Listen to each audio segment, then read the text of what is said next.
வணக்கம் நண்பர்களே, நான் உங்கள் இளவரசன் பேசுகிறேன்.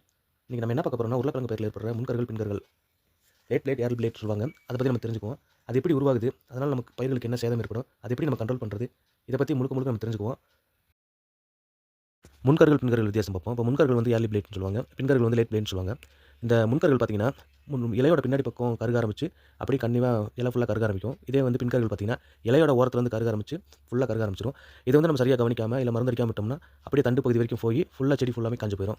இப்படி இலைகள்லாம் காஞ்சு போகிறனால ஒளிச்சேர்க்கை நடக்காது. ஒளிச்சேர்க்கை நடக்காமல் இருந்துச்சுன்னா தாவரத்துக்கு தேவையான உணவு எடுத்துக்காது. தாவரத்துக்கு தேவையான உணவு எடுக்காமல் விட்டோம்னா முழுக்க முழுக்க அது வந்து உணவு சேமிக்கிறது நிப்பாட்டிடும். அதனால் நமக்கு பெரும் இழப்பு ஏற்படும். ஒரு சில நேரங்களில் செடி ஒரு பங்கு கிழங்கு கூட விளையாத அளவுக்கு நமக்கு ரொம்ப மோசமான விளைவுகளை கொடுத்துரும். இதை கட்டுப்படுத்துறது பார்த்தீங்கன்னா, பூஞ்சானக்கொல்லி தெளிக்கிற மூலம் கட்டுப்படுத்தலாம். பூஞ்சானக்கொல்லி தெளிக்கும் போது நீங்கள் இலையில மட்டும் தெளிக்காமல் மண்ணுலையும் சேர்த்து தெளிக்கணும். ஏன்னா வந்து இந்த பூஞ்சானங்கள் பார்த்தீங்கன்னா மண்ணுலையும் இருக்கும். மண்ணுலேயே இருந்து மறுபடியும் இந்த கருகளை வந்து உருவாக்கலாம். அதனால் நீங்கள் மண்ணில் அடிக்கும்போது மண்ணுலையும் கட்டுப்படுத்தலாம். ப்ளஸ் வந்து பார்த்தீங்கன்னா, தண்ணி பாய்ச்சற மாதிரி ஒரு இடங்கள் இருந்துச்சுன்னா ட்ரென்ச்சிங் கொடுக்கலாம். அப்படி முடியாத பட்சத்துக்கு நம்ம மண்ணுலையும் ஸ்ப்ரே பண்ணிவிட்டு இலையும் ஸ்ப்ரே பண்ணால் தான் கண்ட்ரோல் பண்ண முடியும்.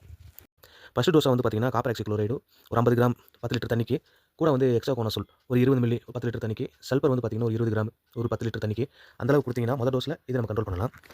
40% வரைக்கும் கண்ணில் தெரிய ஆரம்பிச்சிருச்சுன்னா சைமேக்தனாக்சில் மேங்கோ சிப் 30 கிராம் 10 லிட்டர் தண்ணிக்கும், பிரஃபிகோனசோல் 25 மில்லி 10 கிராம் தண்ணிக்கும் தாண்டி கருகள் நிற்காம போச்சுன்னா அசோஸ்ட்ரோஃபின் டைஃபிகோனசோல் டைஃப்ளாசைமேடு 15 மில்லியும் அசோஸ் 10 லிட்டர் தண்ணிக்கு கொடுத்து ஸ்ப்ரே பண்ணலாம்.